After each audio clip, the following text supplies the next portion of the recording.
आगे जा चुके हैं। हिंदू और मुसलमान उत्तर प्रदेश का जो बदनामी हम दोनों की हुई है, उससे आगे बढ़ना चाहते हैं। लेकिन कुछ जालिम लोग दोनों तरफ पे वो नहीं चाहते कि हम भुला दें। कुछ जख्म जो ऐसे होते हैं, भुलाने होते हैं, आगे बढ़ना पड़ता है। ये लोग नहीं चाहते, ये चाहते हैं उसी को कुरेदते रहो, खून निकले। ये हमारा और आपका खून बहाना चाहते हैं, ये इनकी साफ मंशा जाहिर होती है। और ये मत सोचिएगा कुछ अंधे भक्त हैं तो कहते हैं नहीं, प्रधानमंत्री के मुख से हमने कभी ऐसी बात सुनी नहीं। प्रधानमंत्री मोदी जी तो विकास पुरुष हैं, वो देश को बदलने के लिए आए हैं, वे ईमानदार हैं। कुछ भक्त अभी भी कहते हो। आप देखिए हर उस फैसले को, हर उस मुद्दे को जो सरकार में आने के बाद इन्होंने उठाया, पार्टी के सिपही सलारों ने उठाया, किसके इशारे पे उठाया? पलायन का मुद्दा। राष्ट्रीय अध्यक्ष अमित शाह उन्होंने उठाया। कैराना के सांसद जिन्होंने चुनाव लड़ा था इस मुद्दे पे, बहू बेटी के सम्मान के लिए मुझे जिताकर भेजो, आज वह अपनी लाचारी व्यक्त करते हुए ये कहते हैं कि मेरे क्षेत्र से, मेरे जिले से पलायन हुआ है। और बीजेपी के मैनिफेस्टो में भी लिख दिया उन्होंने कि पलायन मुद्दा है। पलायन से निपटने के लिए सरकार का प्रस्ताव ये है हमारा कि सरकार हम बनाएं और हर जिले में एक अलग विभाग बनाएंगे सरकार, और एक अधिकारी बैठेगा और देखेगा कैसे पलायन को रोकना है। ये भी कोई बात हुई? कानून है, पुलिस है, कोई गुंडागर्दी करता है, कोई चौथ वसूली करता है, कोई भैंस चोरी करता है, कोई खनन माफिया से जुड़ा है, कोई किडनैपिंग करता है, सबकी जानकारी आज भी मुख्यमंत्री के पास है, कार्यालय पे है मौजूद, सरकार को पता है। क्यों नहीं नकेल कसते, क्यों नहीं दंड देते? हमें एक नए विभाग की जरूरत नहीं है, पलायन कोई मुद्दा नहीं है, लेकिन उसे जबरदस्ती वही जो है उसी याद को लेके चलना चाहते हैं। नेता वो नहीं होता जो समाज में बंटवारे चाहे, नेता वो नहीं होता जो आपका शोषण करता। नेता का काम ये नहीं होता कि पब्लिक जो है भय में रहे, भय मुक्त समाज, स्वावलंबी नौजवान सर उठा के अपनी मेहनत करके मेहनत का फल हमें मिले, इससे ज्यादा हम मांगते नहीं है। नेता वो होता है कि जब कोई गिर जाए इतनी हिम्मत उसके अंदर हो, दृढ़ता हो, उठाकर उसे खड़ा करे, हिम्मत दे। मैं एमपी था, मैं जानता हूं, अनेकों प्रतिनिधि यहाँ मौजूद हैं, आप भी जानते हो, सबके काम नहीं हो पाते। आम आदमी भी जानता है, गांव से गांव में जाता था, लोग अपनी एप्लीकेशन लाते थे, काम के प्रस्ताव देते थे, पीड़ा अपनी सुनाते थे, दुख भरी कहानी बताते थे, रो पड़ते थे। मैं उनके आंसू पोंछता था, उन्हें गले लगाता था, उन्हें भी मालूम था सबके काम होने वाले नहीं, लेकिन उन्हें सिर्फ इतना चाहिए कि मेरी सुनवाई हो रही है, मेरी लड़ाई ईमानदारी से लड़ी जाएगी। ये होता है हम लोगों का काम, ये हमारी जिम्मेदारी है, समाज को साहस देना।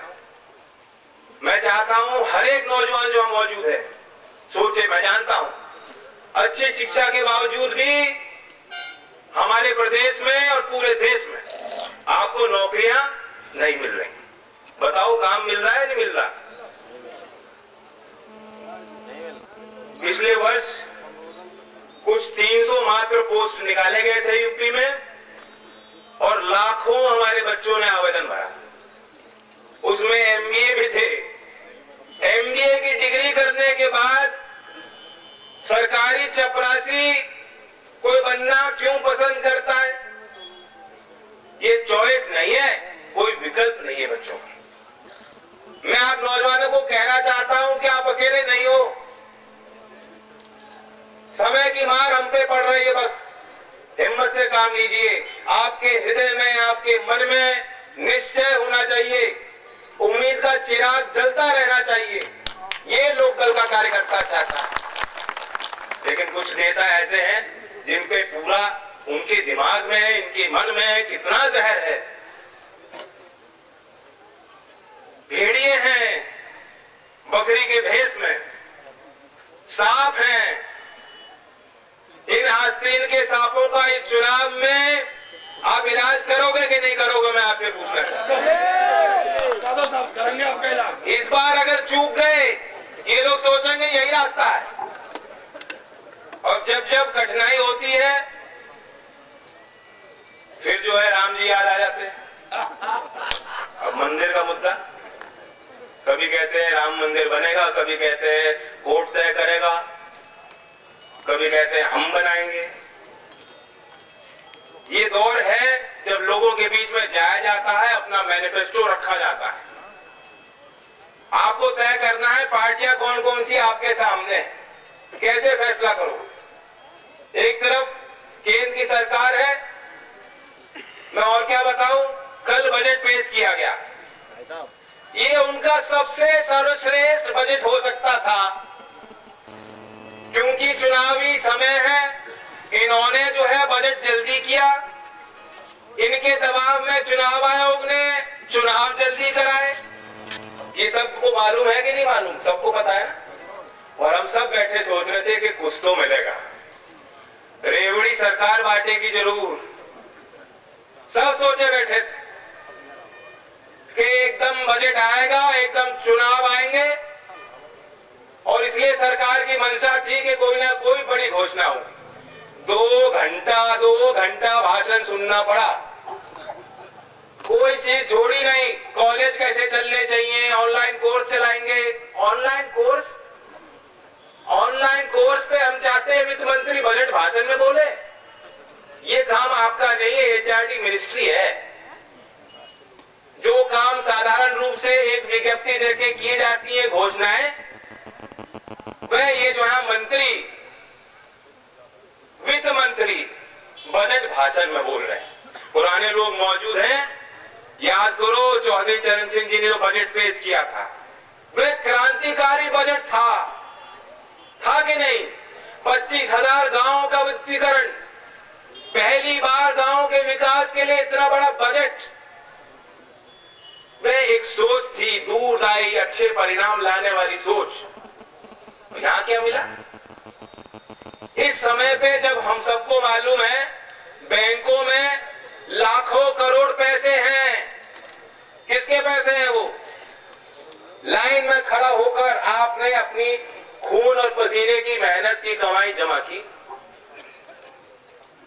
और उस समय जब लोग परेशान हो रहे थे, पार्टी के, बीजेपी के कार्यकर्ताओं ने, आरएसएस वालों ने व्हाट्सएप चला दिया कि धैर्य रखो, जो 15 लाख का वादा किया था वह हरेक के खाते में जो पैसा जमा होगा 15-15 लाख बटेंगे, सबको मिलने वाला है। बताओ नौजवानों, ये बात चर्चा चलाई थी कि नहीं चलाई थी? फिर लोग समझने लगे कि इतना तो हो नहीं सकता। हमने जंतर मंतर पे सारी पार्टियों को इकट्ठा करके ये कहा कि जो पैसा आ रहा है पहला हक किसान का बनता है।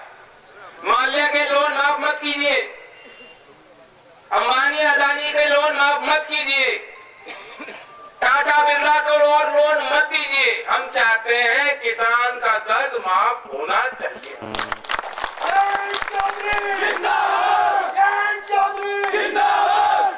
लेकिन जब 15 लाख की बात खत्म हुई तो 31 दिसंबर के पहले उन्होंने चलाया किसान का कर्ज माफ करेगी सरकार। ये चलाया था कि नहीं चलाया था? चर्चा चली थी। जब हम जंतर मंतर पे गए, उससे डर के अखबार में भी आने लगा कि किसान का कर्ज माफ करें। कहा 31 तारीख तक रुक जाओ, प्रधानमंत्री करेंगे बड़ी घोषणा। और बड़ी घोषणा क्या थी? नव वर्ष में उन्होंने कहा 667 रुपए किसान के माफ। जो आपका ब्याज बनता है, अगर आप उसे सही समय पे चौंका देंगे तो उसका ब्याज माफ करेंगे। ये कोई बड़ी सौगात थी? अरे रेवड़ी भी नहीं खिलाई इन्होंने तो नमकीन आगे रख दिया, मिठाई खिला देते कुछ। पश्चिम में तो हम तो खड़ी चम्मच की चाय पसंद करते हैं, इतनी चीनी डालेंगे जब तक चम्मच ना खड़ी रहता। इन्हें हमारा मिजाज नहीं मालूम, नहीं पता कुछ भी। और इसलिए क्योंकि ये सब टेक्नोक्रेट हैं। जितने वित्त मंत्री बने हैं चौधरी चरण सिंह जी के बाद, तमाम ऐसे लोग हैं जो चुनाव नहीं जीत सकते। आज भी जो वित्त मंत्री है वह खुद चुनाव लोकसभा का हार के आए। वित्त मंत्रालय के हर एक अधिकारी और कर्मचारी का ये काम होता है मना करना कि नहीं जी पैसे नहीं, ये उनका नजरिया होता है। और उनके ऊपर भी आप अगर टेक्नोक्रेट बैठा दोगे जिसको जमीन की जानकारी नहीं है, वे भी उनकी भाषा बोलेगा। और इसलिए जब कृषि मंत्रालय ने शुरू में जब नोट बैन हुआ, उन्होंने कहा था कि खाद और बीज को माफ करो, किसान को अनुमति दो, पुराने नोट के बदले में उसको नए नोट मिलने चाहिए, उसको छूट मिलनी चाहिए, कोऑपरेटिव बैंक को छूट मिलनी चाहिए। सब लोगों ने कहा था कि नहीं कहा था? लेकिन वित्त मंत्रालय ने साफ कहा नहीं संभव। और कुछ दिन बाद वही किया, फिर पलट गए। राजनाथ सिंह जी जब ओले पड़े थे वे दिन याद है किसानों को? उसके बाद यूपी से बयान आया था कि कोई किसान उम्मीद ना करे कि भाजपा की सरकार कर्ज माफ करेगी। और उन्हीं की पार्टी उत्तर प्रदेश में घोषणा पत्र में लिख रही है हमारी सरकार बना दो, हम कर्ज माफ करेंगे। कौन रोक रहा है? बजट में लाते हम मानते। 2 घंटे भाषण सुनना पड़ा और कुछ नहीं मिला। ये कह रहे हैं कि 9 लाख करोड़ से हमने 10 लाख करोड़ बढ़ा दिया खेती के लिए, किसानों के लिए। क्या है वो कर्ज का फिगर है। उसमें से 80% लोन किसान के नाम पे लिखे जाते हैं, लेकिन वे कंपनियां उसका फायदा उठा रही हैं। 80% 9 लाख करोड़ में से पैसा ऐसा है जो शहरों की बैंक की इकाई से निकाल के कंपनियां उस पैसे को ले रही हैं और कह रहे हैं हमने कृषि क्षेत्र के लिए दे दिया। 9 लाख करोड़ से 10 लाख करोड़ जो उन्होंने बढ़ाया है, मैं चाहता हूं 1 लाख करोड़ आप वापस ले लें। देश के किसान को नहीं चाहिए। हम चाहते हैं जो आपने वादा किया था MSP प्लस 50%, स्वामीनाथन आयोग, लागत पे लाभकारी मूल्य किसान को हम देंगे, ये वादा किया था मोदी जी ने 400-500 जगह पे भाषण दे देकर। हम चाहते हैं कि 1 लाख करोड़ रखो और किसानों को 50% प्लस MSP देने का वादा की घोषणा इस बजट में होनी चाहिए। एक तरफ ये लोग हैं और झूठ इतना बोलते हैं, पार्लियामेंट में बोलते हैं, पार्लियामेंट के बाहर बोलते हैं, लाल किले से बोलते हैं।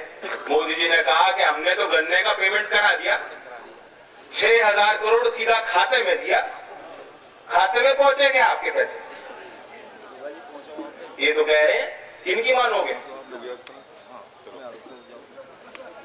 और यहाँ तक एक और विधायक हैं सरधने वाले, उनका भी नाम मेरी जुबान से नहीं उतर सकता।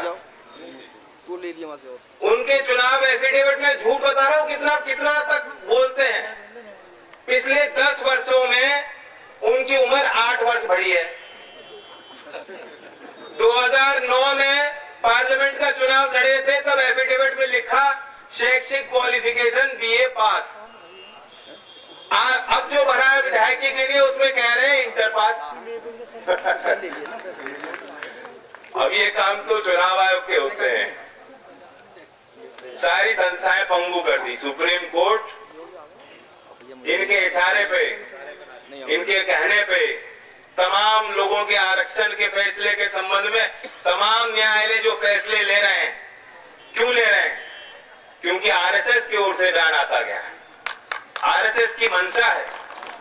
तो आपको तय करना होगा कि आपकी लड़ाई तो बहुत बड़े बड़े धन्ना पेटों से है। इनका प्रचार प्रसार ऐसा होता है जो गणेश जी को दूध पिला दिया, कुछ ही कह लेंगे। आपको सचेत रहना है। दूसरी तरफ लड़ाई है हमारे प्रदेश में बैठे हैं। अब आपने देखा पिछले 2 महीनों में क्या हुआ। किसान जो होता है बहुत सीधे सच्चे मन का होता है। हम लोग गर्म भी जल्दी होते हैं और नरम भी जल्दी होते हैं। बताओ भाइयों, ऐसे ही हो ना? ऐसे ही है, सच बात है। चौधरी साहब भी तो ऐसे ही हैं। मुलायम सिंह जी ने एक फोन लगाया और कहा मेरे घर में बंटवारा हो रहा है, मदद करो। मैं पूछना चाहता हूं, या कोई एक भी आदमी ऐसा है जो मदद नहीं करता? सारी चीज भुला गए चौधरी साहब कि इतिहास में कितनी बार दगाबाजी की है। सारी चीज भुला करके 2 मिनट नहीं लगी, उन्होंने चिंता नहीं किया कि मेरे कार्यकर्ता क्या कहेंगे, जिनके खिलाफ 4.5 साल हम खड़े रहे, वे लोग क्या कहेंगे। वे चले गए लखनऊ। उनकी मंशा साफ थी कि नहीं थी? लेकिन फिर भी मैं नहीं जानता क्या हुआ। जैसा बिहार में हुआ वैसा ही उत्तर प्रदेश में। और जो लोग हमें कमजोर मानते हैं कह करके कि किसान का तो कोई वोट बैंक नहीं बचा, या चौधरी साहब को मानने वाले बट गए। और सबसे बड़ा जख्म जिस पार्टी ने बर्द साहब को बनाया, रशीद मसूद को बनाया, गयूर खान को बनाया, बदर भाई यहां चुनाव लड़ाए, बनाए कि नहीं बनाए आपने नेता? उस पार्टी के लोगों को, चौधरी चरण सिंह जी को मन में रखने वाले लोगों को अगर कोई सांप्रदायिक कहेगा, क्या इस बात को आप स्वीकार सकते हो? ये धब्बा लगा रहे हैं हम पर। और इस चुनाव में हमें और आपको मिलकर साबित करना है हम ही लड़ सकते हैं अत्याचार के खिलाफ। इनकी मंशा साफ नहीं। तो आपको सोचना चाहिए, इनका ख्याल पूरा पैकेजिंग पे है। इस सरकार की उपलब्धि क्या रहेगी 5 साल में, बताइए। मुख्यमंत्री जी को बताना चाहिए। हर पैमाने पर हम पे चढ़ रहे हैं। 2012 में जब मुख्यमंत्री बने, पहले वर्ष में 33,000 हिंसक अपराध हमारे प्रदेश में हुए थे। हर वर्ष 2,000 रेप, 5,000 मर्डर होते हैं। इनके कार्यकाल में दंगा हुआ। धृतराष्ट्र की तरह आंख मूंद कर जब चीरहरण हो रहा था उत्तर प्रदेश का, तब शांत रहे। और आज कह रहे हो मैं अपने पिता से लड़ा, मैं अपने चाचा से लड़ा, मैं अपने भाई से लड़ा, अब मैं पाक साफ हो गया। चुनाव के संध्या पर अपनों से ही लड़कर अलग हो गए, पैकेजिंग बदल दी और कहा अब ये जो है दूध के धुले हो गए। ये तर्क कोई सही तर्क है क्या? बताओ। तो इसलिए 5 साल में सिर्फ 600 मीटर लखनऊ में मेट्रो बनाई, 50 करोड़ प्रति किलोमीटर की लागत से एक सड़क बनाई, 5 साल में एक बार सिर्फ गन्ना मूल्य बढ़ाया, हजारों वैकेंसी हर विभाग में है जो सरकारी भर्ती समय पे ना तो हो पाई, ना नियम से हो पाई। और हर पैमाने पर शिशु मृत्यु दर उत्तर प्रदेश में 1000 जो बच्चे पैदा होते हैं उसमें 80 मर जाते हैं। मात्र मृत्यु दर देश का औसत 178 है 1 लाख में, उत्तर प्रदेश का आंकड़ा 292 है। लोग मर रहे हैं। प्रति व्यक्ति आय में हम सबसे कम, रोजगार उत्पन्न हो नहीं रहा। तो किसी पैमाने को उठा के देख लो। अब गोबर के ऊपर कुछ पैकेज लगा लो, गोटा चिपका दो, क्या होगा? क्या बनेगा? बताओ क्या बनेगा? वही रहना, बू तो अभी भी आएगी। तीसरा विकल्प है एक पार्टी जो बहुत बड़े जानवर को लेके चलती है।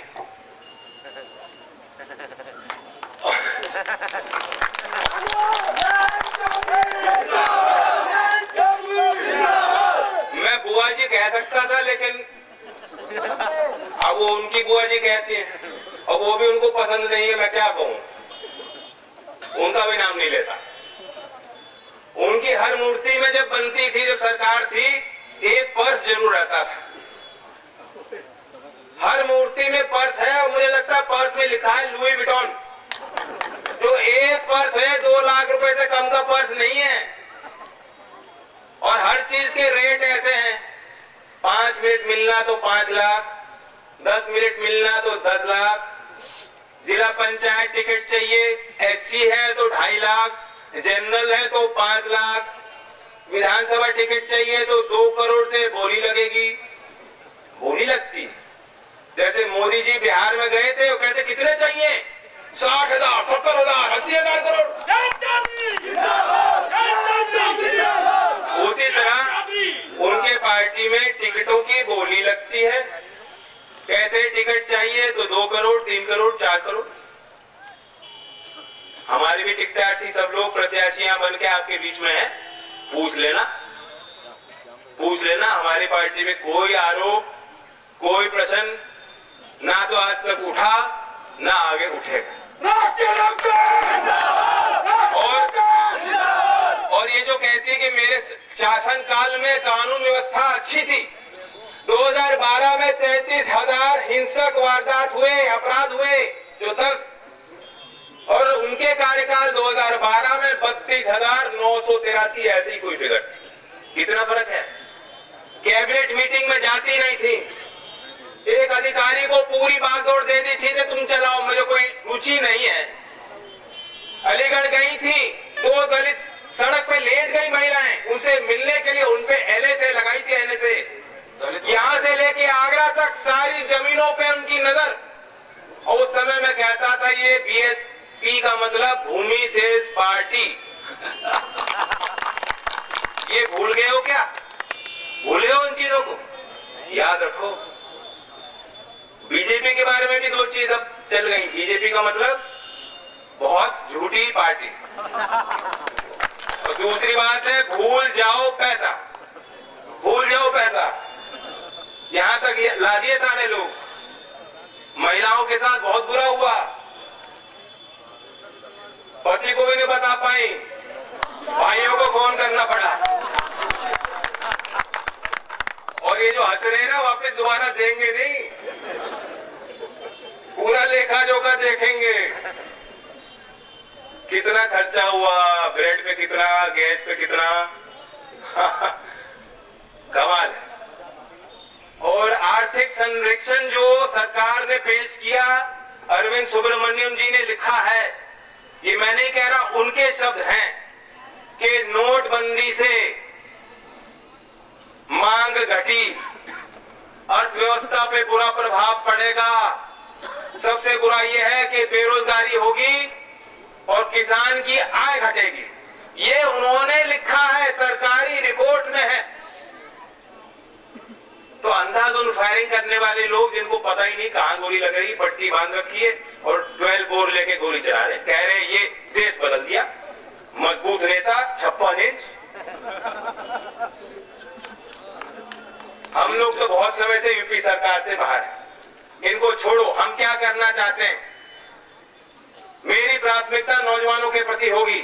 100 दिन के अंदर जो हजारों वैकेंसी हर विभाग में है, उन वैकेंसी को मेरिट पर, बिना जाति के भेदभाव के नौकरी, सरकारी नौकरी नौजवानों को उत्तर प्रदेश के देने का काम हमारी सरकार करे।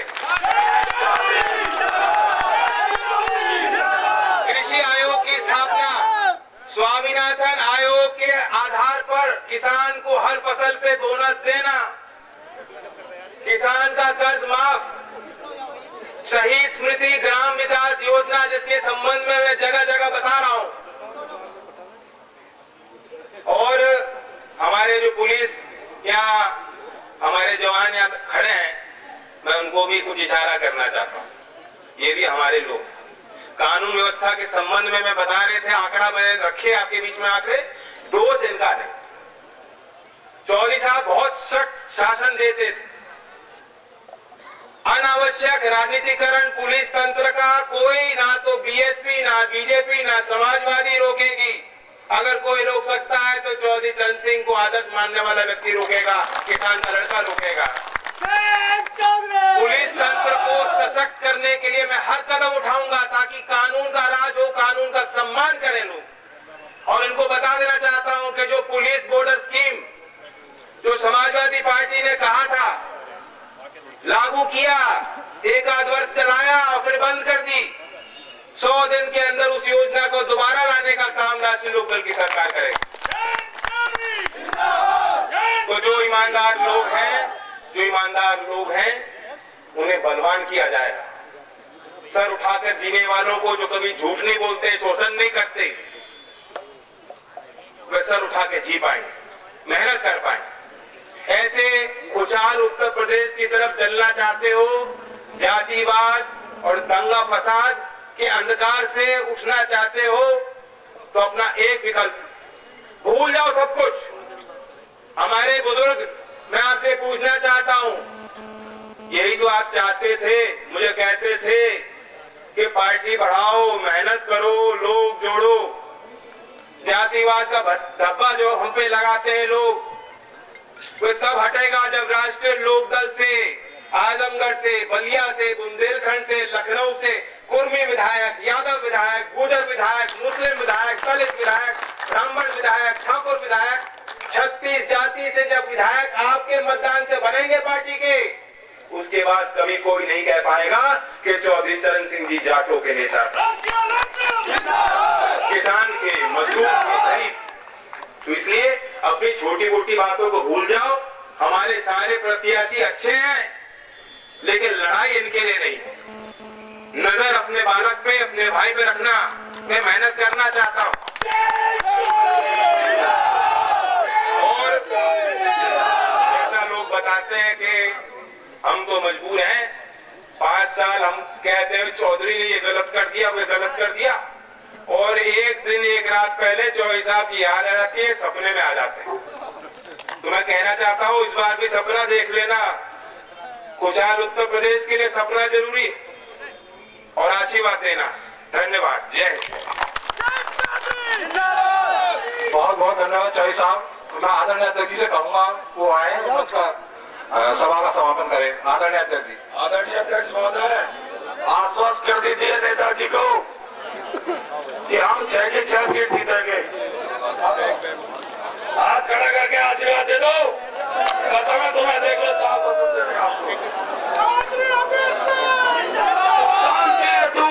हम क्रांति मचा देंगे नौजवानों। ये किसानों की लड़ाई है, नौजवानों की लड़ाई है। भैया आने वाली 11 तारीख को सभी लोग नल के